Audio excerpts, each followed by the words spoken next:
Rob and Slim Show. Hey, what's going on? Mike? What, Yeah, Mike, how's it what do going? we call you? Mike P, Mike Pie, Mike Piegaro. Piegaro. Yeah, what's up? What's up? Yo, why are you here? Aren't you like a couple Don't houses you live down? like next door, bro? I know. I literally could probably like walk to where you guys are. Right. That's what I said on break. You can probably just walk next door. How you doing, brother? Oh, man. You're our friend of our show, and now you're an author, man. You guys grow up so quick.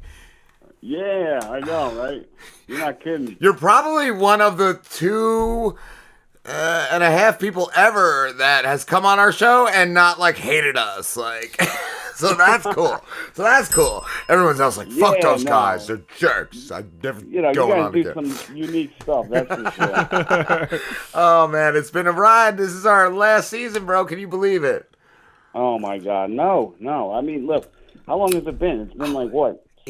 6 years or so? Yeah, this is our 8th We started season, in dude. 2014. Yeah, no, I still can't believe it sometimes. It's Yeah. still like, wow. But yeah, it's been a run. It's been a hell of a run, brother.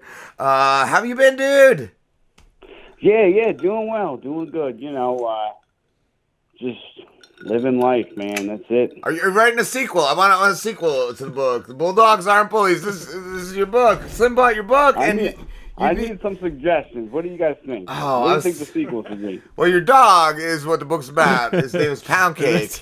And I'm saying, Right, he exactly. goes to space or something in the second one, or like your new neighbor named Crazy Joe or Loco Jose moves in, and you got to deal. You got to deal with this crazy neighbor, and he has a real problem with poor old Pancake, poor little Pancake.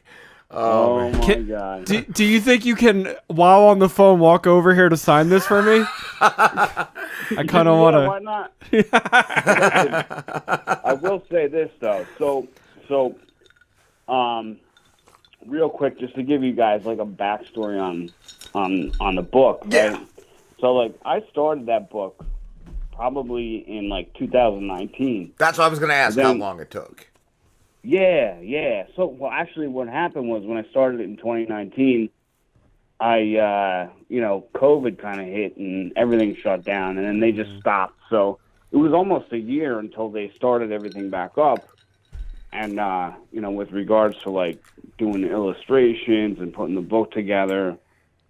So, what happened was I was at the point where I was like, you know what? I just want to see what it looks like when it's finished, right?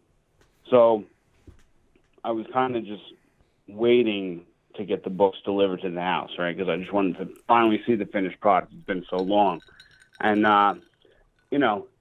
this is my first time ever doing something like this. So I kind of didn't know what the process was, didn't even know what I was doing, honestly. And I kind of was just, just coming up on the fly with certain ideas and everything like that. But long story short,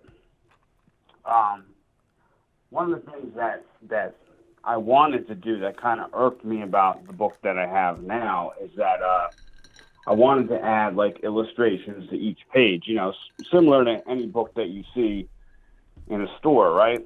So as we speak, it's finally finished because what I did was I made some adjustments to it and added more pictures and all that stuff. So as soon as I get those in the mail, it should be like another 4 weeks or so, I'll shoot you guys over a copy of it. I mean, I can probably just walk it to the freaking house if I say. Cool. Yeah, no, because I know you said there were being revisions to it, so I didn't know. Like, it just feels like they didn't give you as much control as you should have had. Yeah.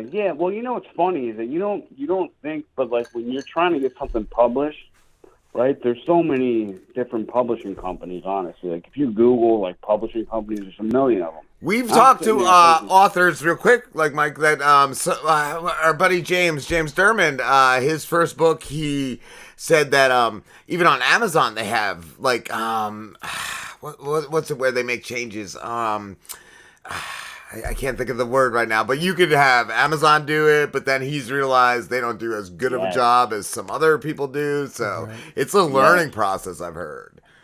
Yeah, it is for sure. And you're right. You could go to Amazon and like they have software on there that you can publish your own book and create the whole thing yourself. But I mean, it was something that I wasn't particularly comfortable with doing because it seemed like it was just a lot of different steps and things you had to know that I wasn't like privy to. So, you know, I just figured that if I can get somebody to publish it, they would kind of help guide you along the way. Like, okay, we did this first. Now we're at this step. Now we're at this step, which is what they did. But the thing, if I had, you know, one complaint about it, they didn't really give me any guidance, like in terms of saying I wouldn't do this really necessarily. I would try and do this, or I would try and, you know, maybe do that just out of experience, sort of help guide you in a direction. So that's why, like, I had to feel like I needed to make the changes. So what changes? What would you do differently if you did do another book? I would make, because if you look at children's books, a lot of them have like some type of lesson involved or some type of learning experience or something along those lines. So I would sort of incorporate that into the book. And that's pretty much it, because the book that is coming out in the next couple weeks, like, I made it the best that I can make it, you know.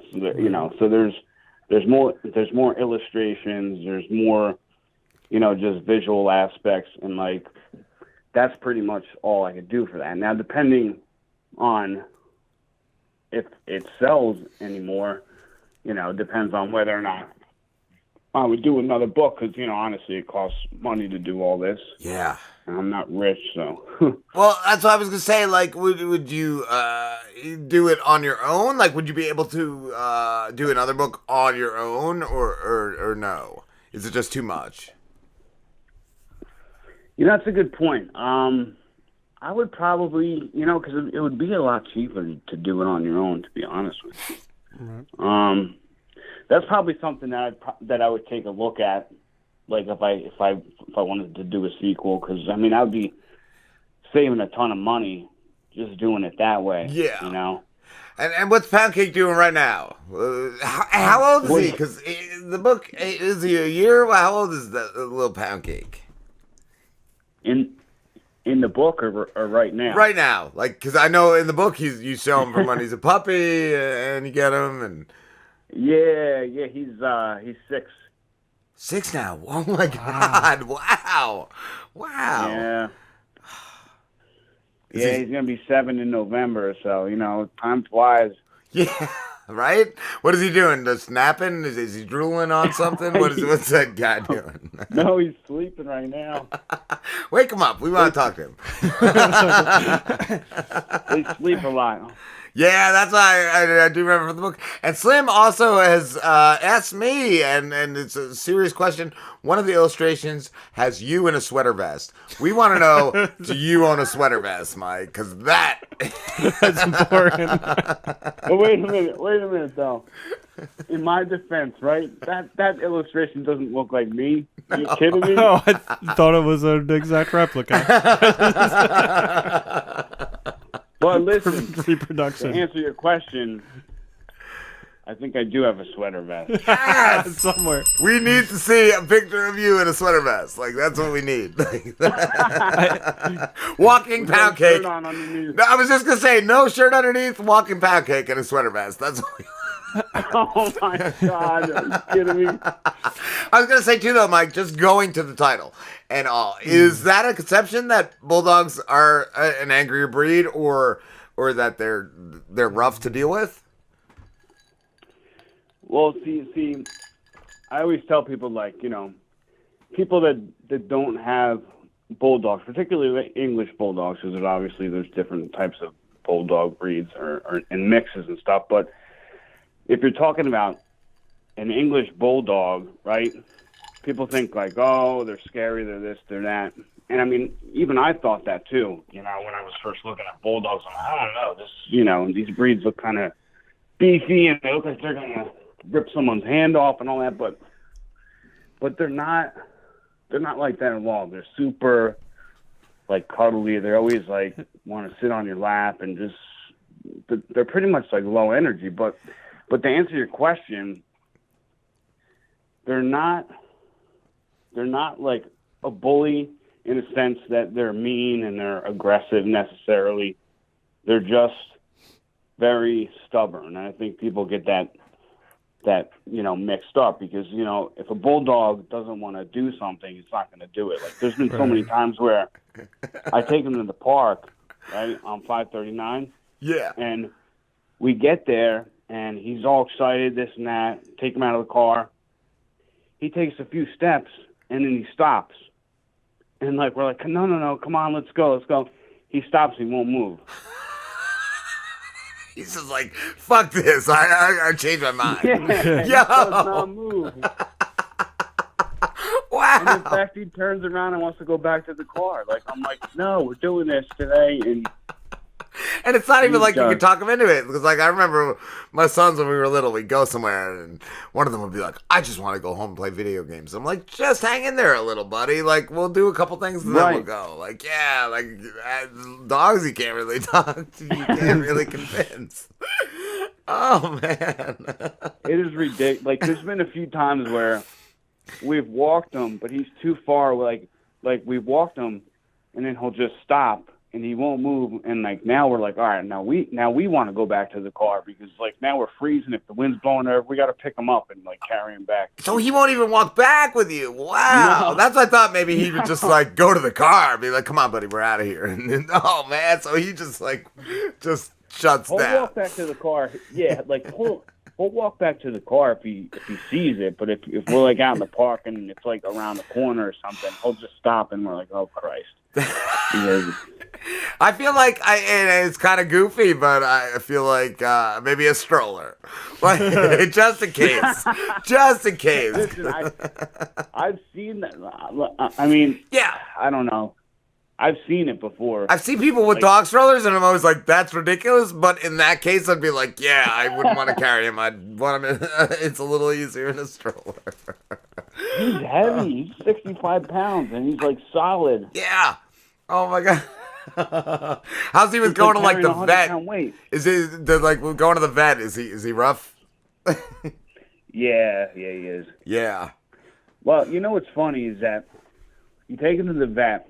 He doesn't like the male vets. He I don't know, maybe they intimidate him or something. So we always have to make sure that there's a female vet that looks at him. Wow.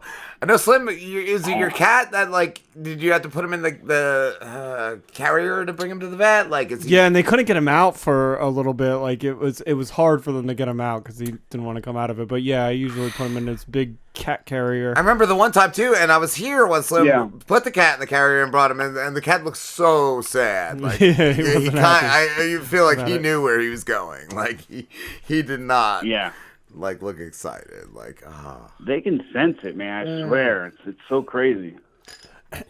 Mike, I do want to say, so I'm a little bit younger than Rob, and I grew up in the '90s, late '90s, early '90s, and I remember a lot of the media kind of putting down bulldogs and talking about bulldogs are for fighting and they're for attacking people and they're terrible dogs and they kill people and stuff like that. So wow, so that is kind of the perception that I've had of bulldogs, and I like the message that you're putting in your book, because reading your book and reading about Poundcake, it's very much just no, this is just a normal pet. This is you got him home and he has the same anxieties that a normal pet would have, and he acts the same way as a normal pet. So right. I just wanted to tell you that I think I kind of became more comfortable with bulldogs reading your book.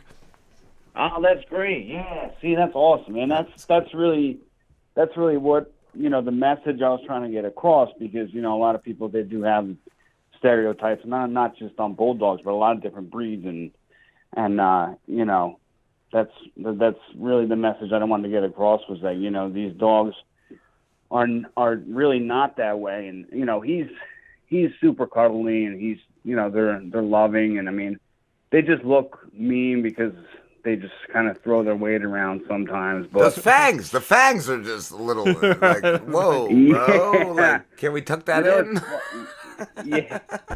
Oh my God! I remember when his fangs, like, because when he was a puppy, he didn't really show those fangs. When I started seeing him grow in, I'm like, holy crap! There's no other dog like that, right? Like that. It's crazy.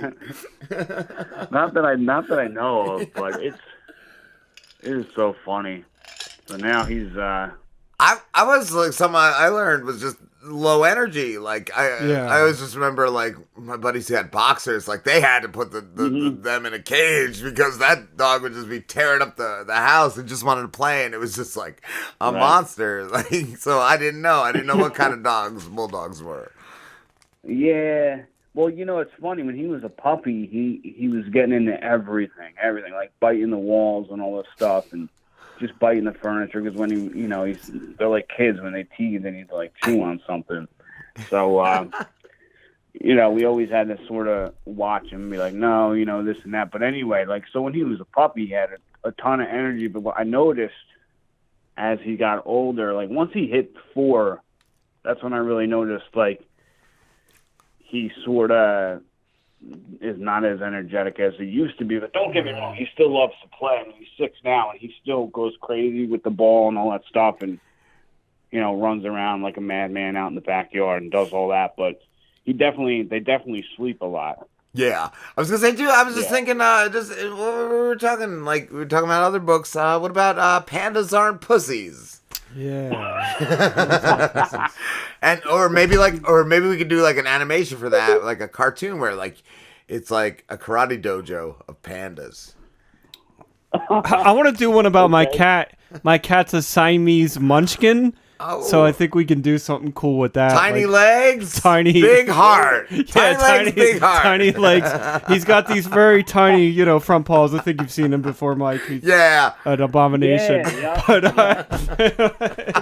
But he's a good cat too. He always comes and sits on your lap and all that stuff. Yeah, I shoo him away. I'm like, get away from me. Right now, he's kneading the new bed that I got him. Yeah, that was great, Mike. About a week ago, or one of the last times we did a show, like, some got this new bed for him, and it was like an hour straight he's just kneading the bed. And I thought he was like actually stuck in the bed at one point. Like, I didn't think he could stop. Like, it's crazy. Oh my god. And then so he did this for like an hour, and then he just gave up and like walked off and fell asleep on the floor right next to the bed. It was crazy. Like he wasn't able to get the right consistency. Animals are just they're animals. That is so funny. Oh my gosh. Oh my god, dude. Well, what's funny? Real quick, I want to tell you. Guys something. So, like, last week I was driving with the dog in the car in town, right? And the town siren went off. I guess there was like a fire somewhere or whatever. So that siren goes off as I'm driving, and I'm like, oh man, that's got to be like bad for the dog because it's loud, Yeah. So like, I see the dog and he starts like listening. He starts turning his head and he's listening, and I've never seen him do this before, right? He starts howling like a wolf. And he howled like 3 times. And I was like, holy crap. And I wish I would have filmed it, but I was almost like in shock. Because I'm around this dog 24/7. I've never seen him howl. So I was almost curious to like, if that's like an instinct, it's almost like an instinctual. Because I was messing with you one night, and I was like, you didn't teach him to howl. You suck. Like, just being silly, but like, I didn't even think bulldogs could howl. Like, I really didn't. Like, I mean, I know dogs do that, but I didn't think a bulldog was capable. Me neither. Wow. I'm telling you, he howled like a wolf. It was crazy. 3 times he did it. So I don't know if like if like it was a defensive thing, or if that noise was just too loud for him. And or maybe that just changed him. Maybe that's what taught him. Maybe now he's just gonna do it all the time. Like, he's gonna be like, ow. Well, what's funny is we tried to get him to do it again. He wouldn't. So I was talking to my sister, and I told her about it, and she's like, well, let me play the siren sound on my phone. So we like went on YouTube and looked it up. So I called him over, and like we started playing the siren sound real loud, and he kind of like stopped and was like listening to it, and he started to bark, and he almost did it. Like, he started to do it, and he just stopped, and we're like, damn it. You got to But I get told her, I like. said, I don't want to keep doing it in case, like, He's it gonna, bothers me. he's gonna attack you, bro. Maybe maybe the siren sound is like dog language, and we Or just don't realize that. Maybe so you he's- gotta get he's maybe just, you gotta get like mitigating. a surround sound, like That's all right, yeah. big ass speakers and So shit. Like you can't fake the Right? real siren. Yeah, yeah, that's- you gotta have a real like. I have one of those somewhere. I don't want to hit buttons. So. I got an air horn. I feel yeah, like that yeah. would be cool to like try. Oh, my God. That was way too loud. Holy. Dude, There we those go. things don't- There it is. That's it. Can you hear it? Yeah. Oh, no kidding. Oh, my It's God. actually in Slim's backyard. When it goes Yeah. off, it's obnoxious. One day we were just sitting here and it went off and I recorded it, so that's what you're hearing right now is my recorded from the mics that we have set up. That's the fire alarm that you hear outside. Yeah, dude, it's so loud. I know. Oh, my God. Oh man. I thought it was going off right now. Right, that sounds real. That's a real. Yeah, shit. dude, that thing is in Slim's like backyard. So when it goes off, it's awful. Serious? Oh, Awful. my God. Yeah. Yeah, man. Oh shit. That's it. Mike, dude, it's been a blast talking to you, my Yeah, friend. absolutely. Yeah. Where Absolutely. It's always been fun. can everybody find the book? Right now, the best place to probably find it is on Amazon. I know, you can find it on like Walmart.com or Target.com, but it's Amazon's probably the place to go. Do you make any where I more got money off any of the different places that sell it? Because we've talked to authors before that say they'd rather it sold on different whatever for just their purposes. Right. I don't really know off the top of my head, but you're right. I think like certain sites make certain commission, I guess, like Yeah. when it gets sold, like it gets split up a different way, like so like if someone were to buy it on Target.com, let's say, maybe Target would take more of a percentage than Amazon, but I'm not too sure. That's something that I should probably bring up and just ask. Yeah, man. Yeah, definitely. And again, it's Bulldogs Aren't Bullies, and Slim's got Yeah, it. you know it. That's it. Slim's got it. And I do like, and I was gonna say like the actual picture of you and Poundcake on the back. That's super cool. Oh yeah, the back one, right? Yeah. So see, I don't have froey hair then. Just so everybody knows. Oh, you've No, jerseyed it's, out since yeah, then. yeah. You've like, what's that guy from Jersey Shore? Pauly D. Pauly D. Are you at the? Is that picture? Did you take the picture at the Tipsy Park? No, that picture was actually on Long Beach Island. Oh, okay. Yeah. I think it was in Harvey Cedars, maybe. It just looks like, I don't know. Obviously, you've probably been to the Tipsy Park right around the corner here, but it looks like one of the Yeah. things they have set up Yup. there. Yeah, you're Yep. right. They do have a gazebo over there, I think. Yep, yeah. Or they used to. Like yeah, maybe back in the day. And Mike, you have social media for the book too, right? I know Instagram. Do you have a Twitter or a Facebook? For the book, no, but I do have the Instagram on there, Yeah, so and I don't have Twitter. it's Bulldogs Aren't Bullies on Instagram too as well, right? Yeah. Yeah. Forgot it was on Slim's showing me. Instagram, yeah. Oh, that's a picture too with you in the sweater vest. It's Poundcake pooping in the yard. What? Slim's holding it up right now. Oh, okay.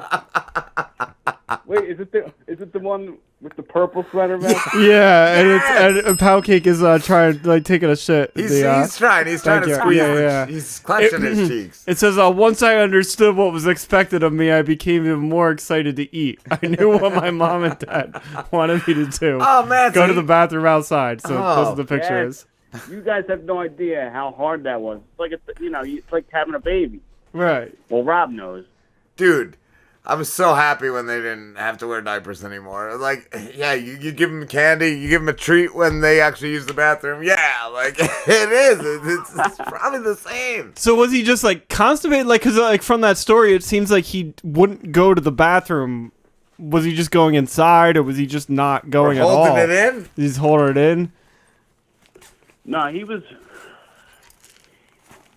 going, but not where we wanted him to go. Oh, Right, I okay. gotcha. Gotcha, dude. And he didn't understand that, like, when you put him outside, that's when he was supposed to do the pooping.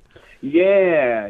So like when we brought him home real quick. When we brought him home, the vet was like, I remember it was like probably around it was November, so it was cold, and the vet was like, listen, don't put them outside for a long period of time because when they're this young, they can get a cold and it could potentially be like a fatal thing. So we're like, oh Jesus Lord, Wow. Yeah. we're all concerned. So that's why we got those pads to put in the house, because when he was a puppy, it's like that's what we kind of would feed him, and then like trying to put him on the pad, but he wouldn't understand what the pad was for, and he would kind of just walk off and do his own thing. But then, finally when we started putting him outside, we had to make sure that, we're not keeping him out for more than like 5 minutes. Yeah. We just didn't want him to catch a cold or whatever. Oh, man, that's crazy. Mike, we got to wrap it up, dude, but thanks for talking to us, brother. Yeah, anytime, guys. Good luck with everything, and thanks for having me on. You And too, man. when are you signing my book? Yeah, sign his book and sign his book. I will sign the book when I get the new one. Oh. Oh, you're gonna get. Cool, but I want good the deal. old one signed too, because this Yeah. is like a rarity. Yeah, and sign the book. Sign the damn book, Mike. The old book is the one that I'm gonna sell on Walk over eBay. there and So- sign everything. All right, brother. Take care, Mike.